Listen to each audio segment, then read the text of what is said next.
नमस्कार, श्री स्वामी समर्थ. कशात तुम्ही सगळे? आय होप तुम्ही सगळे मजेत असाल. आता आम्ही चाललो आहोत बाहेर. हे बघा पप्पा आणि हा बघा शिवांश. हाय कर शिवांश. पप्पा बघ ना एकदम डॉन सारखे चष्मा घातलाय पप्पानी गॉगल. हो. आणि ह्या आमच्या काकू आहेत, शेजारच्या काकू. आमच्या पण शेजारच्या का म्हणते आमच्या काकू आहेत त्या.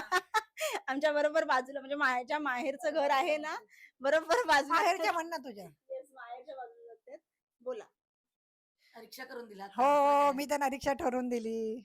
आता जस्ट आम्हाला बाहेर जायचं होतं. आमच्याकडे बाईक आहे आणि एक रिक्षा हवी होती, तर ह्या काकूने आम्हाला रिक्षा ठरवून दिलेली आहे. हो ना काकी? हो रिक्षा ठरवून दिली. आणि आता मम्मी पण बघा, मम्मी ऑलराऊंडर आहे माझी, नेहमी छान दिसत असते.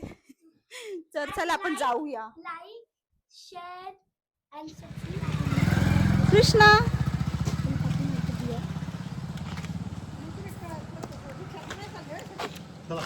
आम्ही गाडीवरून जाणार, मुलं ऊन लागते तर रिक्षा जाणार. श्री स्वामी समर्थ मंडळी, आज आम्ही चाललेलो आहोत नातवंडांना आणि मुलांना एक स्पॉट दाखवायला देवदर्शनासाठी. तर इकडे पाहू शकता गाईंचा आणि म्हशींचा तबेला आणि सुंदर असं वातावरण आहे. दुपारची वेळ आहे आणि आमच्या पंचगंगेच्या इथलं हे वातावरण आहे. ही आहे पंचगंगा नदी आणि पंचगंगेच्या जे पात्र आहे तिथून जे धरण आहे त्या धरणावरून आता आम्ही चाललो आहे. आणि पंचगंगेचं पात्र तुम्ही पाहू शकता, अतिशय सुंदर आहे. आणि माझी नातवंड आणि आजोबा त्यांचे रिक्षामध्ये आहेत, कारण ऊन आहे. आणि आता आम्ही चाललेलो आहोत. प्रत्येक वर्षी माझी नातवंड आणि मुलगी आल्यानंतर आम्ही असं कुठे ना कुठेतरी देवदर्शनाला, फिरायला, मूवीला असं जात असतो. तर इकडची घरं, इकडचा आजूबाजूचा परिसर किती सुंदर आहे बघा. आणि ही आहे, तर बघा इकडे दुसऱ्या नदीचं सुद्धा इकडे पात्र आलेलं आहे. आणि इकडे बघा नद्यांचा संगम आहे. तर हेच दाखवायला मी माझ्या नातवंडांना आणि मुलगीला घेऊन आलेले आहे. आता गाडीवर बसल्यामुळं उत्कराचे केस बघा पूर्ण विस्कटलेले आहेत.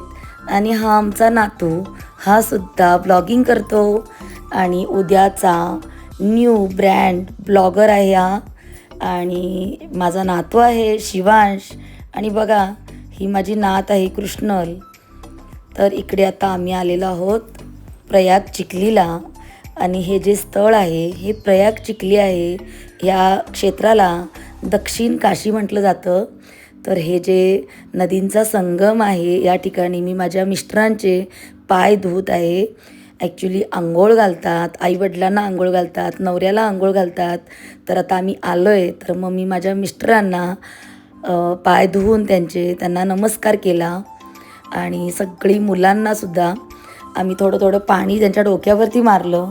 आणि शिवाय माझी उत्कर्षा तिनेसुद्धा तिच्या वडिलांचे आणि माझे पाय धुतले.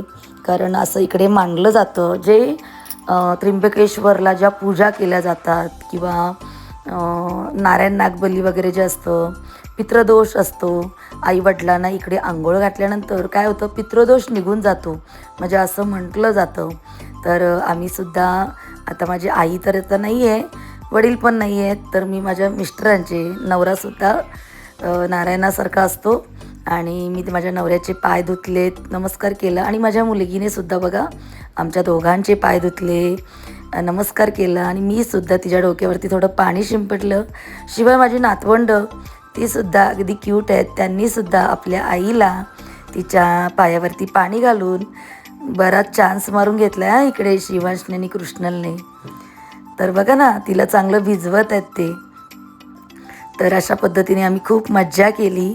आणि मी सुद्धा शिवांशला आणि कृष्णलला तिच्या डोक्यावरती थोडं थोडं पाणी शिंपडलं. अशा पद्धतीने मी यांना नदीचं पात्र दाखवलं. तर इकडे हे नदीचं पात्र बघा, इकडून ह्या 3 नदी आलेल्या आहेत, ह्या 2 नदी आलेल्या आहेत, असं इकडे 5 नदींचा संगम होऊन पंचगंगा तयार झालेली आहे. तर इकडे जे वडाचं झाड आहे तर त्याच्या पारंब्या बघू शकता तुम्ही.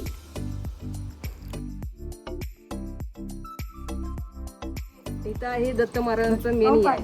इथं दत्त महाराजांचं कसं आहे, सकाळी आंघोळ इथं, स्नान इथं होतं.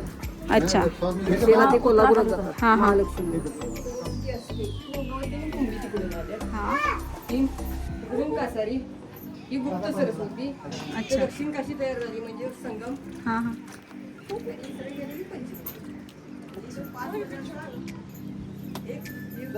इकडे आहे औदुंबराचं झाड आणि दत्त महाराजांचं क्षेत्र. तर इकडे औदुंबराच्या झाडाला जेव्हा आपण फेरी घालतो तेव्हा आपल्या मनातल्या पूर्ण मनोकामना पूर्ण होतात.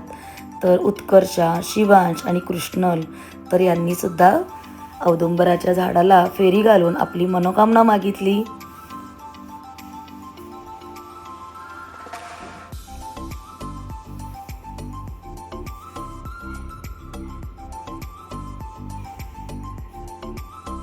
आणि मोरे साहेब बघा हळूहळू येत आहेत, कारण नातवंडांची जबाबदारी त्यांच्यावरच असते.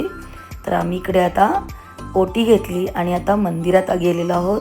मंदिरामध्ये दत्त महाराजांचं दर्शन घेतलं. शिवाय इकडे स्वामींची सुद्धा मूर्ती आहे आणि आम्ही दर्शन घेतलं चांगल्या पद्धतीने. मुलांनी दर्शन घेतलं, तीर्थ घेतलं. आम्ही जो आणलेला नारळ तो दत्त महाराजांना अर्पण केला. आणि ही आहे दत्त महाराजांची पालखी. तर अशा पद्धतीने बघा नातवंड माझी इकडे छोटंसं पिल्लू होतं, कुत्र्याचं पिल्लू, आणि इकडे बघा त्यांच्याबरोबर नातवंडांबरोबर आजोबासुद्धा खूप मजा करत आहेत.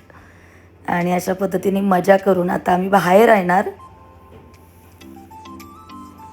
उत्कर्षाने सुद्धा दत्त महाराजांचं दर्शन घेतलं. शिवाय इकडचे जे पुजारी आहेत तर पुजाऱ्यांचासुद्धा नमस्कार करून घेतला. तर अशा पद्धतीचं इकडचं हे मंदिर अतिशय सुंदर, खूप छान आहे.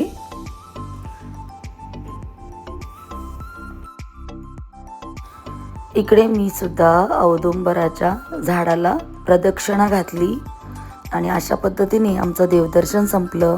तोपर्यंतच माझ्या लेकाचा फोन आला, कारण आज देऊळ बंद मूवी जो आहे तो रिलीज होतो आहे आणि त्याने आपल्या बहिणीची, भाच्यांची आणि आम्हा दोघांची तिकीटं बुकिंग केली होती. आणि उत्कर्ष त्या कॉलवरतीच होती. आणि इकडे आता आम्ही पूजा करून 3 वाजायला आले होते आणि 3चा शो होता.